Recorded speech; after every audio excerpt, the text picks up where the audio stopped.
back to the Chisambo Show.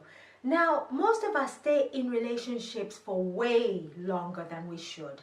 And so, Josh, I want us to talk about what are the signs that will tell us that it's time to move on from a relationship. And when I talk about relationship, I'm not just talking about boyfriend, girlfriend, but I'm talking about platonic relationships, as well as friends we've known since kindergarten. So what are the signs, Josh? All right, we have different signs. So one of the signs, one big major sign is your emotional state on a consistent basis. So the way that you feel. So if you're feeling negative emotions the majority of the time, so I'm talking feelings of sadness, resentment, frustration, depression, on a consistent basis, then that's often a big sign, big red flag that maybe this person isn't serving you as well as you think they should. Right, because oftentimes we rationalize our feelings, so we're thinking, I'm being irrational, I'm being silly. There's no reason that I should be feeling this way. But your feelings are there to guide you. Yeah. The indicators to guide you to truth, because your body wants you to be happy, right? That's why it's giving you those emotions. Yeah. Right, so that's one big red flag. And we're talking about on a consistent basis. So this is not just like, I am upset, I am sad today. It's like consistent basis for a prolonged period of time. Okay, yeah. And what's the second sign? The second sign is their actions don't match up with their words.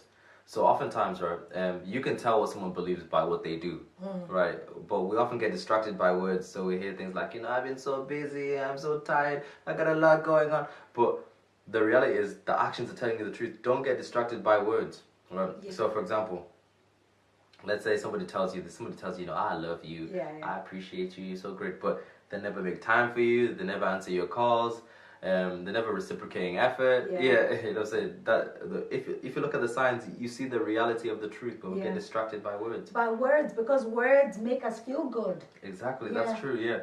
Words help us rationalize their behavior, and it distracts us from reality. Oftentimes we don't want to see reality because reality will hurt. Yeah, right? It's painful. It's painful sometimes to see things for the way it is, but we choose to see things the way we want it to be. Absolutely. Or the way that it was. Yeah. Example. Which is no longer the case. Yeah. And what's the third point? The third point is a lack of reciprocation of efforts. Yeah. So this links with point number 2.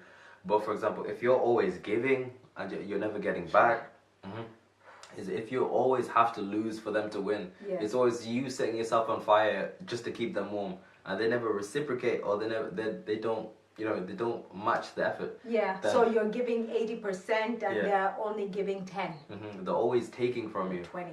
Yeah. Yeah. That wears away your self-esteem, because you can't feel good about yourself. Because literally what you're doing when you're setting yourself ablaze is you're teaching yourself and teaching your brain that your needs and wants are not as important as somebody else's. And you always live a life as a pleaser, so you're always going to be doing things to please people and to appease other people at the expense of your own needs and wants. Yeah. Right. So. And how hard will it be to let go? Because we're talking about people you've known for 10, 20, 30 years, depending on how long the relationship has been going on for. And how do you start then letting go? All right, letting go, right. This is the thing. The reason that we have a hard time letting go of people is often our perception of that person. So the way we've made them to be. So if you think about this, like people in the past, maybe an ex you've had, the reason you had a hard time letting go of that person is because of the way you view themselves. So every time you think of them, you think about all the good times you had, you think about the amount of years you spent with them, and you rationalize and you think, oh yeah, it's because of this, I can't let go of them. And you don't see them for the way they are, so you forget all the bad times, you forget all the pain that they caused you. Yeah, but you only see them in this idealized way. So it's often important that we remember the whole picture as well. So you remember the hard times as well, the pain. Yeah. And that helps you let go. Yeah. And what else can you do though, so that they're really in the past? Are they things that you can do to engage yourself, or give us tips on that, please. All right. So what you need to do is this, practical ways that you can actually let go and make sure they're in the past. First of all, you have to accept the fact that you're having a hard time letting go of them. Yeah. So you have to accept this. A lot of us try to resist. You're like, I don't care. It doesn't matter anyway. They ain't nothing. But you have to accept the reality, and that's okay. That's normal as well. People will always feel bad about it. You're like, oh no, I shouldn't. You will hurt. Yeah, that's normal. But you have to bring present awareness to it. So I feel like we always talk about present awareness, but it's important you give present awareness to it.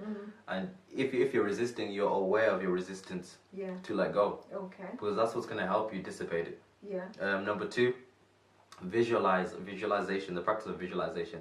So visualize what your life would be like if you failed to let go of them. So oftentimes, right, the reason we're trying to let go of people is because they're bringing us a lot of pain and they're hindering us in some sort of way. Yeah. So you have to visualize what your life will be like maybe 3 months from now, a year from now, 5 years from now, if you were not able to let go, and what it would cost you.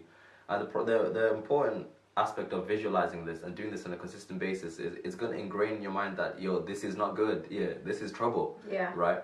And then you also want to visualize your life as well if you were to let go of them. Yeah. Right? And how good it will be, how it will benefit you. Yeah. And by doing this as well, the visualization is so important. It's so important because it builds the belief that you can get over them. Yeah. Right? And it's important that you have that belief because it's going to motivate you to take action. Absolutely. And do that. And then also start getting new habits, like maybe joining clubs, I would say. Yeah.